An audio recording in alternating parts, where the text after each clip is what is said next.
Good afternoon from Tokyo. IAFOR is here at the Asian Conference on Education and International Development, which is held jointly with the Asian Conference on Psychology and the Asian Conference on Gerontology.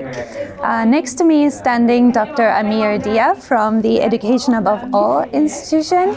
Hello, thank you for being here. Thank you, Melina. Could you briefly introduce yourself and tell us what it is that you do? My name is Dr. Amir Dhia. I'm the Technical Manager of Higher Education at the Education Above All Foundation. EAA is based in Qatar. It was founded in 2012 and it contributes to the social, human, and economic development of societies through empowering the marginalized, vulnerable children, youth, women, and those affected by conflicts with education opportunities so that they can become inclusive in society but also contribute to their own societies and well-being and advancement as well. As an expert and a representative of your foundation, you gave a very similar keynote presentation today. Can you tell us what it was about? Yeah, today we spoke about on how we can support the marginalized youth and communities with tertiary education and with the challenges and opportunities that they face or we face to support them as they move ahead. We focused on the global context of tertiary education at large, the gaps, but also the hopes that we see with the growing number. We also focused on the barriers and the challenges that the marginalized youth and affected youth face when it comes to the obstacles and the hurdles that they face to have access to inclusive and quality and relevant tertiary education opportunity. We spoke about the creative, innovative financing models and mechanisms that would help us overcome the financial burdens at a global stage, but also in terms of partnerships where we can foster our joint action and of course help those communities make their dreams come true. So we looked at it from a panoramic view and of course with the hopes that we'd be able to tackle that issue and the complexity that we face, finding alternatives but also the solutions to help us move forward together. In your presentation you mentioned Syria and Lebanon and Afghan students getting a chance in the US. So given this, the current conflicts all over the world in Ukraine, in Russia, in Israel, Palestine, how can we ensure that students from these conflict-affected areas have access to quality tertiary education? Well, unfortunately, there are more than 50 conflicts around the world, and those conflicts span over 90 countries across borders, which means that there's so much that needs to be done. We've got 1 out of 6 children live in conflict-affected zones. And when we speak about those students who are excluded, the consequences are even more dramatic when they become older. And it has an impact on the transgenerational, of course, of them and their families at large. Education today is the cornerstone of everything.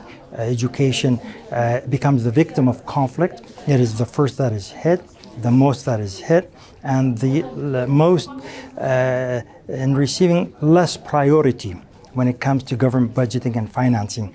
And that is where, of course, while education is a victim or becomes a victim of conflict, it should also become a catalyst for peace and peace building. And that's where we try to contribute to the sustainability and to the impact of education through, of course, partnerships, but also through fostering international cooperation and innovative financing, especially when we look at the financial situation today, where we see that the governments have cut a lot of their budgeting for education, and that's where we have the alarm that look what all the alternative channels of communication of innovative financing that we can resort to that would help us, of course, obviously find solutions as well, including private-public partnerships, including the non-state actors and the like.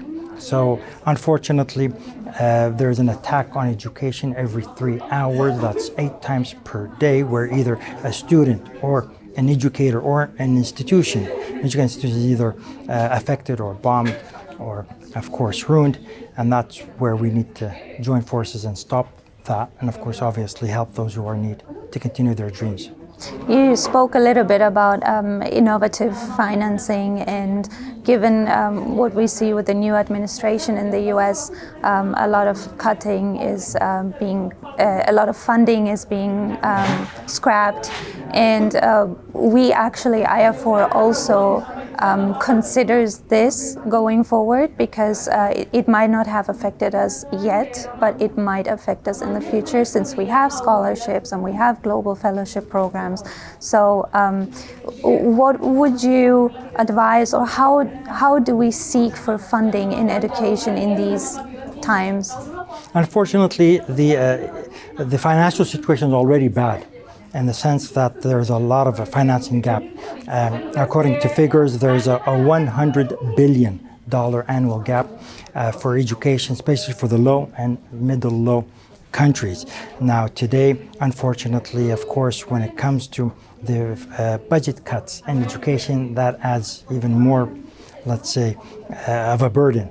So that's where we would have to also consider alternative resources, innovative financing solutions, business models that would help foster partnerships, but it would also help encourage international education development. And that's where all the stakeholders would have to come and sit down and see what they can offer. That starts with the universities, higher education institutions, with the stakeholders, with the communities, with authorities, but also with the private sector as large, in addition to foundations and all those who would like to also contribute. Once again, if education itself might be expensive, especially at the tertiary education level, then we have to remind ourselves that inaction is even more costlier, and it's more dramatic because it has a short, mid, and long-term impact, of course, on the individual, but also on the societies and in the world at large. So action must be done. We have to find alternatives. We cannot remain dependent on sole sources, and that's where, of course, partnerships, but also joint forces can help, of course, in reducing that burden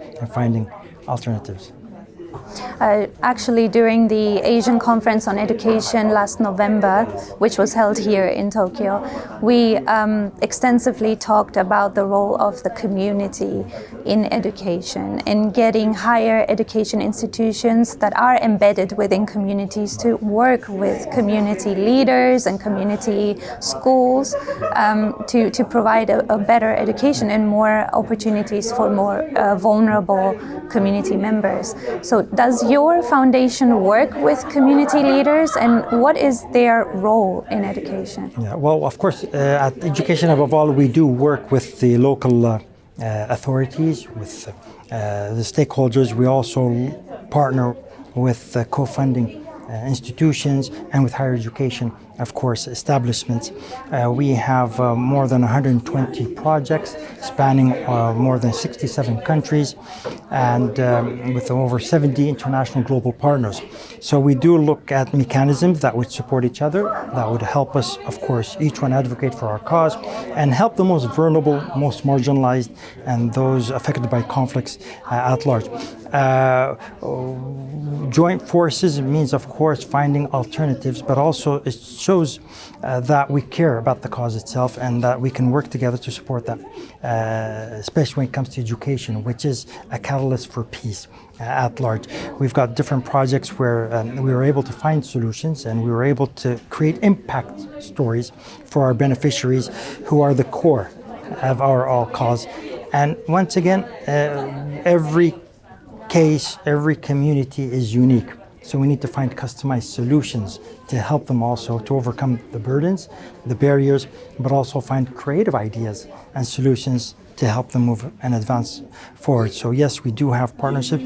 We are actively engaged in our commitment to serve the noble cause of education, and at all levels, whether it's primary, secondary, or tertiary education at large.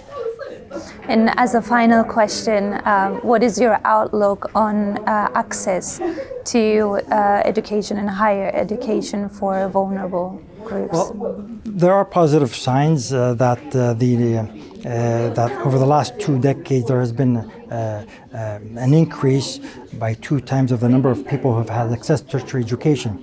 But when we look at the other side, we see that only 7% of refugees worldwide have access to tertiary education, which is far from the 15% by 2030 target set by the United Nations Refugee Agency. So a lot of work needs to be done on finding alternative mechanisms, financing mechanisms to help support those in need.